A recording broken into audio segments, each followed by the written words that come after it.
로마서 1장 14절부터 17절의 말씀을 함께 읽었는데요. 저는 오늘 이 로마서 1장 14절부터 17절의 말씀을 가지고 믿음으로 살리라, 믿음으로 사는 삶이라는 그러한 제목으로 함께 하나님의 말씀을 함께 나누길 원합니다. 자, 종교 개혁자라고 하는 루터가 로마서를 일컬어서 복음의 가장 순수한 그러한 복음이며 그리스도인이 매일 암송해도 부족한 하늘의 보화다라고 이렇게 이야기했습니다. 그만큼 로마서가 우리에게 값진 복음이자 보석과도 같은 그러한 말씀이라고 이야기해주고 있는 것이죠. 또한 이재철 목사님은요, 이 로마서를 쓴 사도 바울의 그 삶을 자신을 비우고 하나님을 향해서 중단 없는 그러한 길을 걸어간 삶이라고 이렇게 또 이야기를 했습니다. 자, 이 로마서를 누가 썼다고요? 사도 바울이라는 사람이 로마서를 썼는데요. 이 로마서는 사실 로마에서 쓰여진 것이 아니라 고린도라고 하는 그러한 도시에서 쓰여진 것입니다. 자, 이 고린도가 당시에 사도 바울이 살던 그러한 도시가 어떠한 도시였냐면 항만이 아주 잘 발달해 있는 그러한 무역의 도시였습니다. 이 무역의 도시다 보니까 문화가 발달하고 모든 부가 이 고린도로 집중되는 그러한 도시였던 것이죠. 그래서 문화가 발달하다 보니까 정말 좋은 문화도 있었지만 이 고린도는 특별히 뭔가 쾌락을 추구하는 그러한 도시였다라는 거예요. 그래서 이 고린도에는 12개의 우상을 섬기는 신전들이 있었고요. 그 가장 중앙에는 이 아크로폴리스라는 그러한 곳에는요, 아프로디테라는 그러한 신전이 있었습니다. 자, 이 아프로디테, 이 신전에는 당시 무엇이 유행하고 있었냐면은 공창이라는 것이 유행하고 있었어요. 공창이 무엇일까요? 공창이라는 것은요, 그 신전에 여자들인데 창녀들이 거주하면서 이 신전에 제사를 드리러 온 남자들과 같이 음행을 행하는 그러한 일이 바로 공창이라는 것인데요. 이 아프로디테 신전에 얼마나 많은 이 공창을 행하는 그러한 창녀들이 있었냐면 1000명이나 되는 그러한 여자들이 여기에서 남자들과 음행을 하면서 이 아프로디테라는 신에게 제사를 드렸다라는 것이죠. 그래서 고린도가 얼마나 타락한 도시였냐, 너 고린도 사람 같아, 그런 이야기가 무엇을 뜻하고 있었냐면 당신은 타락한 사람입니다 라는 것을 바로 그렇게 표현했다라고 하죠. 그런데 이런 음행이 가득한 이 타락한 도시에서 사도 바울이 로마서라는 그러한 은혜의 말씀을 로마 교인들에게 써 보낸 것이었습니다. 당시 이 로마 교회는요, 사도 바울이 직접 세운 그러한 교회는 아니었습니다.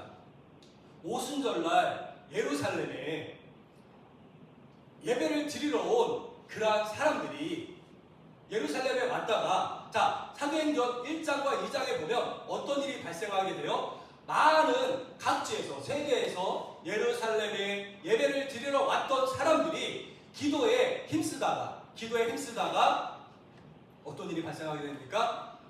성령의 불이 임함으로 말미암아 그곳에서 많은 사람들이 하나님을 믿게 되는 놀라운 역사가 벌어졌다라고 말씀해주고 있습니다. 이렇게 하나님께 은혜를 받고 변화받은 사람들이 자기가 살던 그 나라로 돌아가서 교회를 세웠습니다. 바로 그 세워진 교회 중에 하나가 로마 교회였던 것이죠.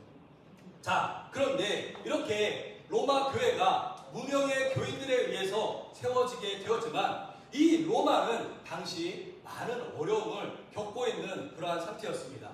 바로 주 49년 글라디오라는 황제가 그 로마에 있는 모든 유대인들을 그 땅 가운데서 로마라는 그 땅 가운데서 추방을 해버렸던 것이죠. 너희들 다 이 로마 땅에서 나가라고 이렇게 추방을 해버림으로 인해서 로마에 살던 유대인들이 다 쫓겨나게 되었습니다.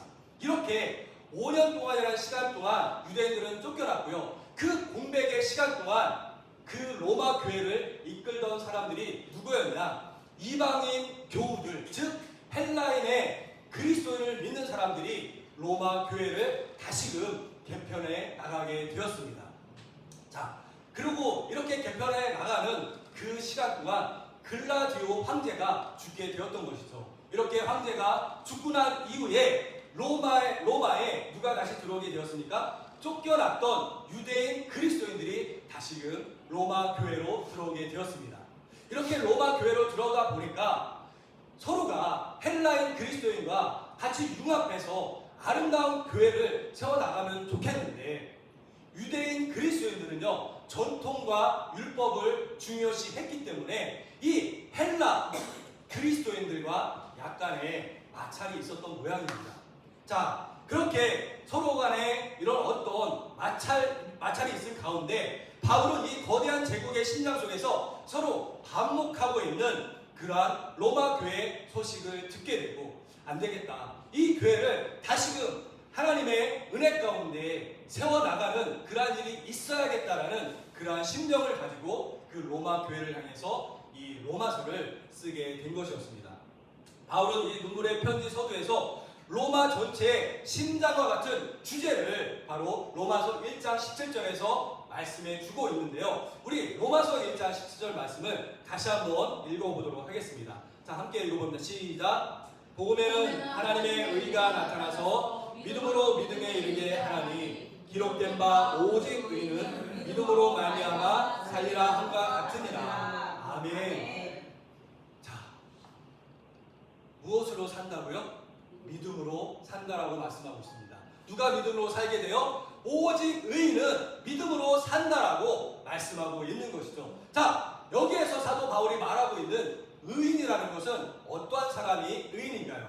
네, 여기에서 말씀하고 있는 의인이라는 것은 도덕적으로 무음한 그러한 사람이 아닙니다. 나 버거지도 잘 살 수 있어 라고 이야기하는 그러한 사람이 의인이 아닌 것입니다. 만약에 성경에서 이러한 사람이 의인이라고 얘기한다면 여기에 있는 저와 여러분들은 어떤 한 사람도 하나님 앞에 온전한 모습으로 설 수 있는 사람이 아무도 없을 것입니다. 자, 그것을 보면 성경이 복음을 통해서 정의하는 의인이라는 것은 다른 차원의 의인을 이야기해주고 있는 것이겠죠. 자, 성경에서 이야기하고 있는 의인은 어떠한 사람이 의인이냐? 자, 저를 한번 따라해 보겠습니다. 예수님의 옷을 선물로 입은 죄인이다. 예수님의 옷을 선물로 입은 죄인이다. 다시 한번 큰 소리로 따라해 볼까요? 예수님의 옷을 선물로 입은 사람이다. 예수님의 옷을 선물로 입은 사람. 네, 맞습니다. 자, 신학적인 용어로 이것을 칭의라고 이렇게 얘기합니다. 뭐라고 얘기한다고요? 칭의라고 얘기해주고 있습니다. 즉, 의로움을 칭함받았다라고 성경에서 우리에게 이야기해주고 있는 것이죠. 우리 모두는요, 하나님 앞에 선 죄인일 수밖에 없습니다. 죄의 대가는 영원한 형벌, 즉 사망으로서 우리에게 형벌이 주어져 있기 때문에 우리는 늘 하나님 앞에 죄인으로 설 수밖에 없는 그러한 사람들이라는 거죠. 그렇지만 우리의 재판장이신 하나님께서 뭐라고 판결을 내려주셨다고요? 너 의인이야, 이제는 죄가 없는 완전한 사람이야 라고 그렇게 우리에게 판결을 내려주셨다는 것입니다. 여러분, 이게 어떻게 가능한 일일까요? 우리가 죄를 짓지 않고 살기 때문에 우리에게 의인이라는 판결을 내려주신 것입니까? 그렇지 않죠. 2000년 전에 예수 그리스도께서 우리의 죄를 대신 지시기 위해서 이 땅에 내려오셔서 우리의 죄를 대신 지시고 십자가에 못 박혀 죽으심으로 말미암아 바로 우리의 죄가 값없이 해결되어지고 의로운 사람으로 우리가 칭함받게 되었다라고 그렇게 말씀해주고 있는 것입니다. 그 예수님을 믿는 우리를 보시고 예수님의 의로움을 우리에게 덧입혀 주셨다라고 말씀해주고 있는 것입니다. 즉, 성경이 말하는 의인은 죄를 한 번도 안 지은 완벽한 그러한 사람이 아니라 여전히 부족하고 부끄러운 죄인이지만 하나님의 전적인 은혜로 그렇게 하루하루를 의 가운데 살아가는 저와 죄인이, 저와 여러분들이 바로 하나님 앞에 의로운 사람인 줄 믿으시기 바랍니다. 또한 의인은 하나님과의 그 관계가 정상화된 그러한 사람이 바로 의인인 것이죠. 성경에서 말하고 있는 의인은요, 단순히 도덕적인 완벽함을 말씀해주고 있는 것이 아닙니다. 본래 인간은 죄로 인해서 하나님을 피하고 숨어 살 수밖에 없는 그러한 존재였습니다. 여러분, 창세기 1장, 2장에 보면 여러분 아담과 하와가요, 하나님 말씀의 불순종에서 선악과를 먹고 죄인 되었을 때 가장 먼저 한 행동이 무엇이었습니까? 바로 하나님을 피해서 나무 사이에 숨은 것이 가장 먼저 한 행동이었습니다. 인간은 죄인이기 때문에 하나님을 피해서 숨을 수밖에 없는 그러한 모습으로 살아갈 수밖에 없다라는 것이죠. 그러나 예수님의 대속을 믿음으로 말미암아 하나님과 우리 사이에 막힌담이 허물어지게 된 것입니다. 이제 하나님을 향해서 우리가 아버지라고 이야기할 수 있게 된 것입니다. 뭐라고 이야기할 수 있게 되었다고요? 아빠라고 하나님을 향해서 당당히 우리가 이야기할 수 있게 된 것이죠. 창조주와 피조물의 관계가 회복되어지고 부모와 아들의 그 관계가 회복되어진 그러한 놀라운 일이 바로 일어나게 된 것입니다. 그러므로 의인의 정의는 내 자격이나 노력에 있지 않고 오직 믿음으로 하나님의 은혜 안에 머무는 사람이 바로 의인이 되어지는 줄 믿습니다. 그렇다면 이 은혜로 의인된 우리가 이 세상에서 믿음으로 산다라는 것은 무엇을 의미하고 있을까요? 바울은 이 질문을 답하기 전에 18절부터 32절까지의 말씀을 통해서 하나님을 마음에 두기 싫어하는 인간이 어떻게 비참한 자리에까지 떨어질 수 있는지에 대해서 오늘 이 성경 말씀을 통해서 우리에게 말씀해 주고 있습니다. 여러분, 자, 저를 한번 보세요. 하나님은요, 온 세상 이 천지 만물을 만드시고 온 세상 가운데 하나님의 살아계심을 온 천지 만물 가운데 보여주셨습니다. 지금도 보여주고 계세요. 여러분, 저 밖에를 보세요. 저 아름다운 자연을 볼 때 여러분들은 어떤 생각이 드시나요? 정말 아름답다라는 생각이 들지 않습니까? 우리 옆에 앉은 분들을 한번 보세요. 옆에 있는 분을 볼 때 여러분 아름답다라는 그러한 생각이 들지 않습니까? 야, 저 사람 왜 이렇게 못생겼어? 정말 취해 보여. 그런 마음이 들어요? 그러면 그 마음은 잘못된 마음이죠. 이렇게 하나님은 온 천지 만물을 창조해 주시고 지금도 그 온 천지 만물 가운데 하나님의 아름다움을 보여주고 계신다라는 사실입니다. 그럼으로 인해서 우리는 온 천지 만물을 보면서 옆에 앉은 사람을 보면서 하나님의 살아계심을 우리가 볼 수 있다는 사실입니다. 여러분, 옆에 있는 사람을 통해서 하나님의 살아계심을 볼 수 있습니까? 우리가 보지 못한다면 우리 마음이 어두움 가운데 있기 때문에 보지 못하는 거예요. 인간은 하나님의 살아계심을 알면서도 하나님을 영화롭게 할 수 않고 하나님 앞에 감사하지 못하고 있습니다. 왜요? 요한복음 1장 말씀에 보면 빛이 이 땅 가운데, 이 어두운 세상 가운데 왔지만 이 세상에 살고 있는 사람들이 그 빛을 사랑하기보다는 어두움을 더 사랑했다라고 그렇게 말씀해 주고 있습니다. 어두움을 더 사랑했기 때문에 빛 가운데로 나오기를 원하지 않는다라는 것이죠. 그래서 인간의 생각이 허망하여지고 미련한 그 마음 때문에 지금도 우리의 마음이 어두워져 있는 것입니다. 그 결과는 어떤 결과예요? 썩어지지 아니하는 하나님의 영광을 던져버리고 진은 없어, 그렇게 이야기하면서 썩어질 사람이나 새 짐승, 그러한 우상을 만들어서 하나님의 자리에 피조물을 옮겨놓고 우상을 섬기면서 살아가고 있다는 것입니다. 이렇게 인간이 하나님을 거부하자 하나님께서는 무서운 심판을 내리셨습니다. 그 심판이 무엇이에요? 번개로서 꽉꽉아! 그렇게 무서운 심판을 내리신 것이 아니라 인간을 그 마음의 정욕대로 더러움에 내버려 두셨다라고 오늘 성경에서는 말씀해 주고 있습니다.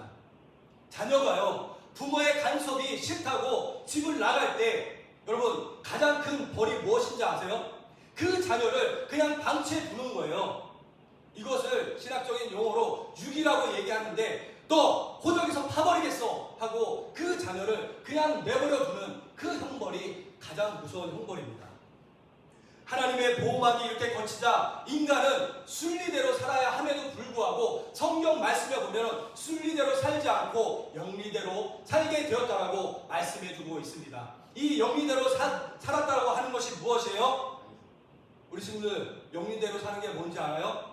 바로 동성연애를 얘기하고 있습니다. 남자가 남자를 볼 때 이야 너무 아름다워 보여. 여자가 여자를 볼 때 우와 나 저 여자랑 사랑하고 싶어. 응?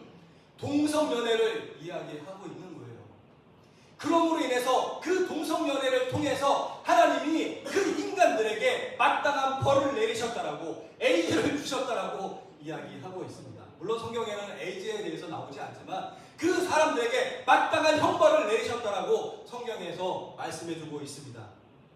인간이 그 마음에 하나님 두기를 싫어함으로 인해서 하나님은 그들을 사탄의 조정을 받는 상실한 마음으로 그냥 내버려 두셨다라고 말씀해주고 있는 것이죠. 그 결과 무엇입니까? 이 사회에, 이 세상에 온갖 불의와 추악한 일들이 넘쳐나고 있지 않습니까? 성경에서는요 그것을 21가지나 들어서 이야기하고 있습니다. 뭐라고 얘기하요? 불의, 탐욕, 악의, 시기, 살인, 분쟁, 사기, 악독, 비방, 교만, 자랑, 분노, 거역, 무정한 것, 이러한 죄목이 21가지나 나열되고 있다는 것이죠. 아니 이 21가지 이상의 그 죄악들이 이 세상에, 이 사회에 지금 넘쳐나고 있지 않습니까? 결국 하나님과의 관계가 끊어진 인간은 타인과의 관계마저 철저하게 파괴하여서 이 사회를 악독한 사회로 그렇게 만들어가고 있다는 사실입니다. 여러분 사도 바울이 고발한 이 2000년 전 로마 제국의 이 어두운 초상화가 오늘날 우리가 살고 있는 이 현대 시대에 지금 드러나고 있지 않습니까? 오늘날 현대인들은요 돌로 만든 우상을 향해서 절하고 있는 것뿐만 아니라 눈에 보이지 않는 거대한 우상을 섬기면서 살아가고 있다는 사실입니다. 자본주의 안에서 가장 큰 우상이 뭐예요? 물질의 만몬이라는 그러한 신을 우리가 생명처럼 그렇게 섬기고 있지 않습니까? 돈이 없으면 우리가 살아갈 수 없다라고 그렇게 이야기하고 있지 않나요? SNS의 화려한 소통 속에서 감춰진 끝없는 인정이라는 욕구, 그 우상을 우리가 섬기면서 살아가고 있습니다. 그리고 내 인생의 주체는 바로 나야 라고 그렇게 이야기하면서 자기 숭배를 일삼으면서 그렇게 우상 가운데 살아가고 있습니다. 하나님을 마음에 두기 싫어하여서 인간의 정욕을 개인의 자유와 인권이라는 그러한 이름으로 포장하고 브레이크가 고장난 자동차처럼 그렇게 앞만을 향해서 질주하는 우리의 삶의 모습이 여러분 보이지 않습니까? 그러한 결과 현대인들의 마음은 지금 어떻습니까? 그 어느 시대보다요 우리가 물질에 풍부한 그러한 시대 가운데서 살아가고 있습니다. 과학이라는 그러한 문명 가운데서 우리가 너무나도 편리한 그러한 생활을 지금 해나가고 있지 않습니까? AI로 인해서 우리가 로봇이 우리 삶 가운데 들어옴으로 인해서 우리가 편안한 그러한 생활을 매일매일 그렇게 살아가고 있습니다. 그렇지만 여러분 그렇게 우리의 삶이 평안해진 만큼 우리의 마음도 편안한 그러한 삶을 저와 여러분들이 살아가고 있나요?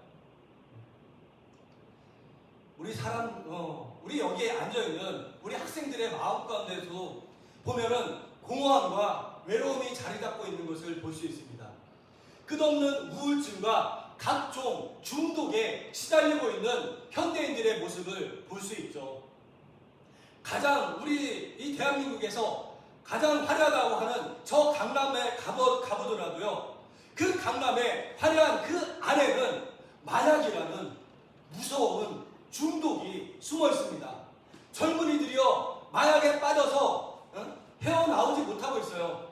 강남뿐만 아니라 대한민국 전체에 마약이 퍼져서 우리 학생들도요, 마약을 하는 학생들도 있고, 자신의 인생을 망치면서 우울증과 허무한 그런 감정에 파묻혀서 살아가는 그러한 사람들이 얼마나 많이 있는지 모릅니다. 직장과 사회에서는 무한 경쟁 속에서 남을 짓밟아야지만이 내가 살아남는 그러한 시대 속에서 우리가 살아가고 있죠. 가정에서는 어떻습니까? 부모를 거역하고 있는 우리 자녀들의 모습을 보지 않습니까? 며칠 전에 인터넷 기사에서 어떤 뉴스를 여러분 보게 되었죠? 교권이 무너진 거 여러분 보지 않았습니까? 우리 초등학교 아이가 교사를 폭행하는데요, 20분 동안 교사에게 제가 그 모습을 보면서 충격을 받았어요. 의자를 교사에게 집어 던지더라고요. 교사에게 의자를 집어 던지면서 20분 동안이나 교사에게 폭력을 휘두르는 그런 모습이 지금 이 시대의 현대의 모습입니다. 여러분, 또한 우리 부부간의 모습은 어떻습니까? 부부간의 신뢰가 무너져 있는 게 지금 현대의 모습 아닙니까? 네? 우리 대한민국을요, 여러분 보세요. 우리 대한민국을 불륜의 공화국이라고 지금 이야기하고 있어요. 하나님은 가정이라는 아름다운 법도를 만들어 놓으셨는데 그 가정이 지금 불륜 때문에 깨어져 가고 있는 것입니다. 여러분, 이것이 바로 하나님을 떠난 현대인들이 마주한 서글픈 그러한 자화상입니다. 이런 어두운 시대 속에서 오늘 성경은 우리에게 뭐라고 말씀하고 있습니까? 오직 의인은 믿음으로 말미암아 살리라고 이렇게 말씀해주고 있습니다. 어떻게 저와 여러분들이 이 어두운 세상 가운데서 믿음으로 말미암아 살아갈 수 있을까요? 그것은 내 삶의 보좌를 하나님 앞에 맡겨드리는 것입니다. 세상은 끊임없이 내 인생은 내 것이야, 내 마음대로 살아가면 돼라고 우리에게 그렇게 이야기하지만, 그러나 믿음으로 사는 것은 내 인생의 운전대를 내가 잡고서 나가는 것이 아니라 하나님께 그 운전대를 맡겨드리는 것입니다. 하나님, 내가 내 운전대를 하나님 앞에 맡겨드립니다. 하나님께서 오늘 나의 길을, 나의 삶을 인도해 주시옵소서라고 그렇게 하나님께 모든 것을 전적으로 맡기는 것이 바로 믿음의 삶인 줄 믿습니다. 여러분, 하루를 시작할 때요, 내 생각과 내 계획을 먼저 세우는 것이 아니라 주님, 오늘의 내 삶의 주인은 바로 주님이십니다. 내 삶을 주님 앞에 맡겨드립니다. 하나님 인도해 주시옵소서. 이 어두운 세상 가운데서 빛으로 밝은 길로 갈 수 있도록 내 길을 인도해 주십시오라고 하나님 앞에 전적으로 모든 것을 맡기는 것이 믿음의 삶에 되어지는 줄 믿습니다. 또한 하나님께 우리는 하나님의 간섭하심을 사모하는 그러한 삶을 살아야 될 줄 믿습니다. 하나님이 인간을 죄 가운데 내버려 두시는 것이 가장 큰 심판이라면요, 반대로 하나님의 간섭을 받으면서 사는 것은 성도에게 가장 큰 축복이 되어지는 줄 믿습니다. 세상 사람들은요, 내 마음대로 죄를 지어도 아무런 양심의 가책이 없는 그러한 상태를 자유라고 그렇게 이야기하면서 살아가지 않습니까? 그러나 하나님을 믿는 사람들은 다른 삶을, 다른 가치관을 가지고 살아야 한다는 것이죠. 죄를 지었을 때 마음이 아파야 돼요. 욕을 할 때 내 입에서 나오는 그 욕 때문에 내 마음이 아파야 한다는 것이죠. 거울 앞에서 내 부끄러운 모습이 비춰질 때, 내가 지금 잘못 살고 있구나, 말씀을 통해서 다시 한번 바른 삶을 살아야겠구나라고 하나님 앞에 내 모든 삶을 내어 맡기고 하나님이 간섭해 주시는 그 간섭을 통해서 오늘도 바른 삶을 살아갈 수 있는 저와 여러분들이 되어주시기를 바랍니다. 또한 로마서 1장 후반부의 죄악들은 결국 이기주의를 인해서 타인을 아프게 하는 그러한 모습들을 우리에게 보여주고 있습니다. 믿음으로 의인된 우리는 이 세상의 생존 법칙을 따르는 그러한 사람들이 아닙니다. 직장에서, 가정에서, 이웃 간의 시기와 질투와 그런 것을 우리가 버려야 될 줄 믿습니다. 남들이 나를 알아주지 않아도요, 묵묵히 정직한 삶을 살아야 하는 그러한 우리가 믿음의 길을 걸어갈 때 하나님께서 그 삶을 인정해 주시고 하나님의 놀라운 역사가 우리 삶 가운데 일어나게 될 줄 믿습니다. 조금은 우리가 손해를 보더라도 이 무한 경쟁 속에서 남에게 베풀어주는 그러한 삶을 살아갈 때 남을 나보다 더 낮게 여기는 그러한 삶으로 예수 그리스도의 사랑을 보여주며 살아갈 때 바로 우리 주께 맡긴 교회가 이 세상에, 이 어두워진 세상에서 소금과 빛의 역할을 온전히 감당하며 오늘도 믿음은 의인은 믿음으로 말미암아 살리라는 그 말씀을 삶 가운데 실천하며 나가는 저와 여러분들이 되어질 줄 믿습니다.